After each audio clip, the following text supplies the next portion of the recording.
Assalamualaikum warahmatullahi wabarakatuh. Sebuah hadis menyatakan bahwa umat Islam tidak akan pernah tersesat selama ia berpegang teguh kepada kitabullah dan sunnah Nabi. Terdapat hadis yang menyatakan bahwa umat Islam akan terpecah menjadi 73 golongan. Hanya satu golongan yang selamat. Hadis ini masih diperselisihkan tentang kesohihannya. Jadi bersifat zahni atau nisbi, bukan qat'i atau mutlak. Sejak dari timbulnya fitnah atau kisruh di akhir masa pemerintahan Utsman bin Affan, umat Islam pecah menjadi berbagai firqah atau kelompok. Golongan Syiah sebagai pendukung Ali bin Abi Thalib, golongan Khawarij sebagai penentang Ali dan Muawiyah, serta golongan Jumhur atau Sunni. Selain itu, timbullah pemalsuan hadis karena berbagai alasan motif, antara lain karena alasan politik atau siasah, karena anti-Islam yang terpendam atau zanadakoh, lalu karena fanatik atau asyhabiyah, lalu karena gemar mendongeng atau kusosoh, kemudian karena perbedaan pendapat atau pandangan, dan karena kesalahan pendapat atau pandangan atau logika yang keliru, lalu karena menjilat penguasa. Timbulnya perpecahan, firqah, kelompok, golongan, aliran paham sesat dalam Islam semata-mata karena tak sepenuhnya berpegang pada Al-Quran dan hadis. Bisa karena sudah dicemari oleh paham Yahudi, Nasrani, Majusi, Yunani, Hindu, Cina, dan yang lainnya. Juga dari pengaruh talbis dan siskretisme. Paham-paham ini bisa masuk, menyeludup ke dalam Islam melalui kaum munafik, yaitu kaum kafir yang Yahudi, Nasrani, dan Majusi yang tampil sebagai orang Islam. Namun, sebagian bisa pula dipungut secara aktif oleh orang Islam sendiri dari filsafat Yunani, Hindu, Cina, dan yang lainnya. Perpecahan perbedaan paham bisa direduksi dan diminimalisir dengan membuang seluruh paham yang telah mencemari ajaran Al-Quran dan juga hadis. Di dalam politik, pemerintahan, kenegaraan, kepemimpinan yang mula-mula muncul adalah paham Khawarij. Kemudian muncul paham Syiah. Khawarij lebih dulu memberontak kepada Khalifah Ali bin Abi Thalib. Kemudian baru berusaha mencari alasan bagi pembenaran pemberontakannya. Sedangkan Syiah, pahamnya yang lebih dulu terbentuk. Kemudian baru mulai mengadakan pemberontakan. Jadi Khawarij lebih dulu melancarkan aksi pemberontakannya, kemudian baru menyusun teori bagi pembenaran dari aksinya. Perbedaan kepercayaan. Di dalam akidah, kepercayaan muncul dalam lahirnya paham Qadariyah, Jabariyah, Asy'ariyah, Maturidiyah, dan yang lainnya. Masing-masing dari menyusun teori berdasarkan pemahaman interpretasinya pada Al-Quran dan hadis. Di dalam ibadah, fikih muncul paham Hanafiyah, Malikiyah, Syafi'iyah, Hanabilah, Zahiriyah, dan yang lainnya. Masing-masing juga menyusun teori, paham, mazhab, dan metodenya berdasarkan interpretasinya pada Al-Quran dan hadis. Di dalam tasawuf juga muncul berbagai macam paham, seperti Naqsyabandiyah, Qadiriyah, Samaniyah, Syatariyah, dan Tijaniyah, yang menurut Muhammad Nasir lebih bertolak pada rasa dan intuisi ketimbang dari interpretasi, pemahaman akan kitabullah dan sunnah Rasul. Interpretasinya lebih cenderung pada sinyal atau isyarat. Ibnu Khaldun dalam muqaddimahnya menyebutkan bahwa ketika orang-orang sudah mulai cenderung dan terlena dengan urusan duniawi pada abad kedua Hijriyah dan sesudahnya, maka muncullah sebagian orang yang khusus beribadah saja yang dikenal dengan nama Sufi. Haji Khalifah dalam Az-Zanun menyebutkan bahwa orang yang pertama kali dikenal dengan Sufi adalah Abu Hashim As-Sufi.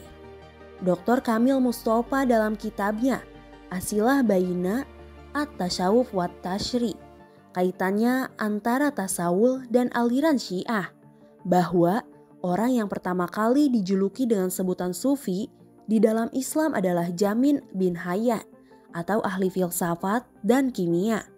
Lalu ada Abu Hashim Al-Kufi, yaitu pembangun Padepokan Sufiyah di Ramlah. Lalu ada Abdul As-Sufi, campuran Syiah dan Sufiyah. Dalam Khazanah Sufi terdapat terminologi yaitu hulul, ittihad, dan wihdatul wujud. Hulul merupakan paham yang beritikad, yaitu meyakini bahwa Allah berada bersemayam di setiap bagian bumi, di lautan, di pegunungan, di bukit, di pepohonan, pada manusia, dan pada hewan. Ittihad adalah paham yang beritikad, meyakini bahwa Khalik Allah bersatu dengan makhluknya atau manusia. Dan sihdatul wujud adalah paham yang beritikad bahwa wujud adanya hanyalah satu, tidak terbilang, tak ada yang wujud kecuali Allah Subhanahu wa Ta'ala.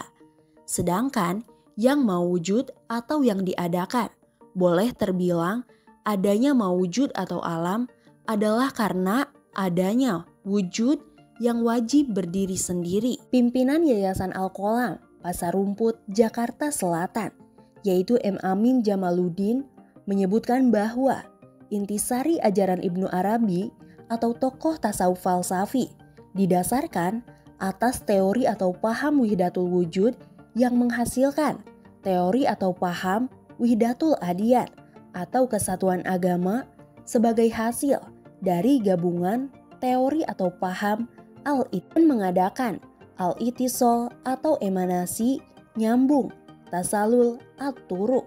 Siapa Ibnu Arabi? Tanggapan atas pernyataan dari Dr. Nurcholis Majid Abdul Qadir Isa dalam bukunya Hakikat Tasawuf menyatakan bahwa sebutan atau predikat dari hulul dan ittihad adalah tuduhan bohong yang dilontarkan oleh orang-orang yang menentang kaum sufi bahwa kaum sufi meyakini hulul dan ittihad. Kaum sufi bebas dari tuduhan bohong itu.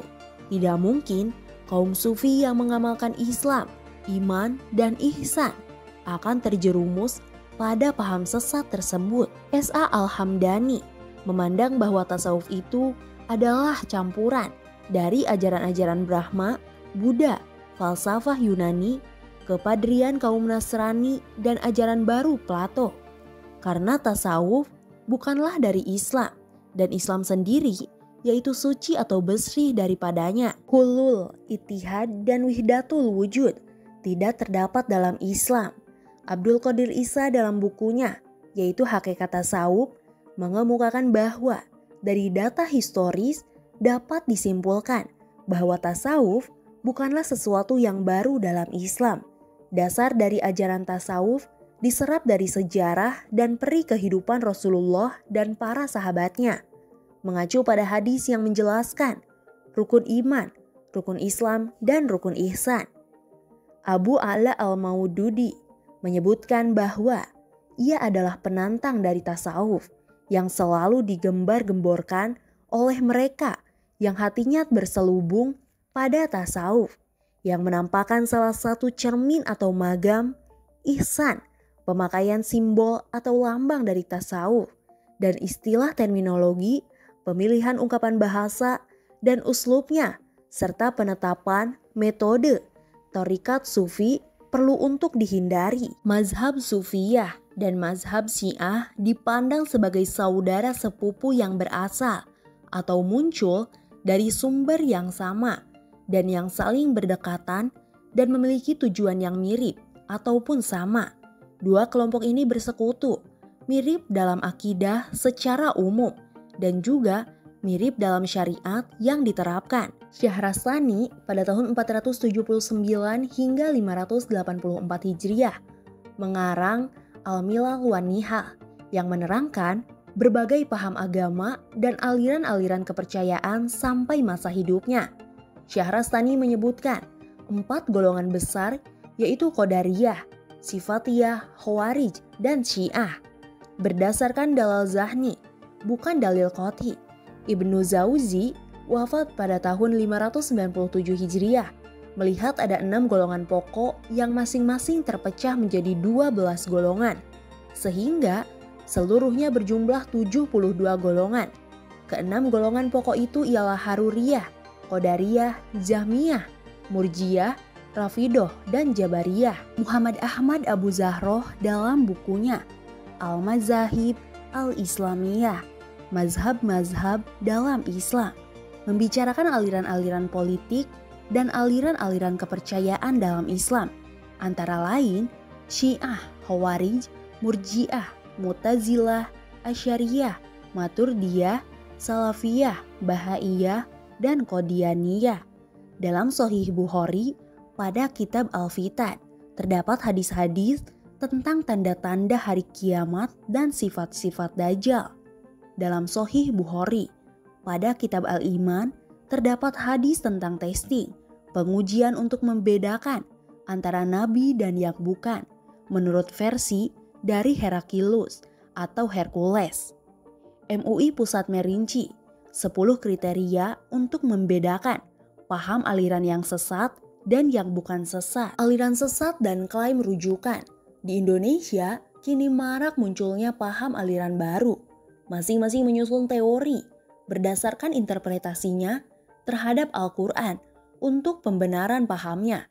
Amin Jamaluddin, Hartono Ahmad Jaiz dengan LPPI-nya, Lembaga Penelitian dan Pengkajian Islam, aktif menyoroti, mengkaji, dan menggugat paham aliran sesat. Ahmadiyah Al-Qodiyah menggunakan hadis tentang turunnya Nabi Isa, turunnya Imam Mahdi, dan ayat Al-Quran tentang naiknya Nabi Isa dalam Quran Surat 3 ayat 55. Menurut interpretasinya, dalam menyusun teorinya bahwa kedatangan Al-Masih Al-Mau'ud sudah disebutkan dalam kitab suci Al-Quran, dan dialah Al-Masih Mau'ud itu Al-Masih Ad-Dajjal. Syiah menggunakan hadis tentang turunnya Imam Mahdi serta mengarang-arang tentang kesuperan Ali bin Abi Thalib dalam mengembangkan teori imamahnya. Inkarus Sunnah, Al-Quran Suci menggunakan interpretasinya terhadap Al-Quran dalam menyusun teori pahamnya. Islam Jamaah atau LDII juga menggunakan interpretasinya terhadap Al-Quran dan hadis dalam menyusun teori dan paham mankulnya. Mahaisa Kurung Al-Mukarramah juga menggunakan interpretasinya terhadap Al-Quran dan hadis dalam menyusun, mendukung teori paham spiritualnya. Wahidiyah juga menyusun teori tentang paham spiritualnya menggunakan interpretasinya terhadap Al-Quran dan hadis. Menurut teorinya, olah batin atau spiritual mengacu dan mengikuti ungkapan, slogan, dan semboyan lillah billah, lir rasul bir rasul, lil gauts bil gauts, tunduk, patuh, setia pada al gauts, karena ia punya wewenang memberikan syafaat. Wahidiyah juga punya situs sendiri. Khalifah Abu Bakar Asy-Syiddiq radhiyallahu anhu pernah memperingatkan umat Islam bahwa suatu masa umat Islam nanti akan berada di persimpangan jalan di bawah penguasa kejam atau tiran. Umat terpecah belah, darah mudah tertumpah, dan pada masa itu umat Islam haruslah kembali menjadikan masjid sebagai pusat aktivitas jamaah, kembali menjadikan Al-Quran sebagai sumber dari petunjuk, dan melakukan konsolidasi. Rasulullah memperingatkan bahwa suatu masa nanti umat Islam akan mengalami situasi di mana umat Islam tidak diperintah sesuai dengan sunnah Rasulullah.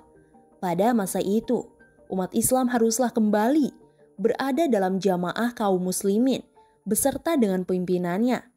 Jika tak ada jamaah kaum muslimin beserta pimpinannya, maka bersabarlah. Lakukanlah dan tunaikanlah kewajiban dan mohonlah hak yang menjadi bagian dari kepada Allah. Bagaimana menurut kalian? Tulis pendapat kalian di kolom komentar.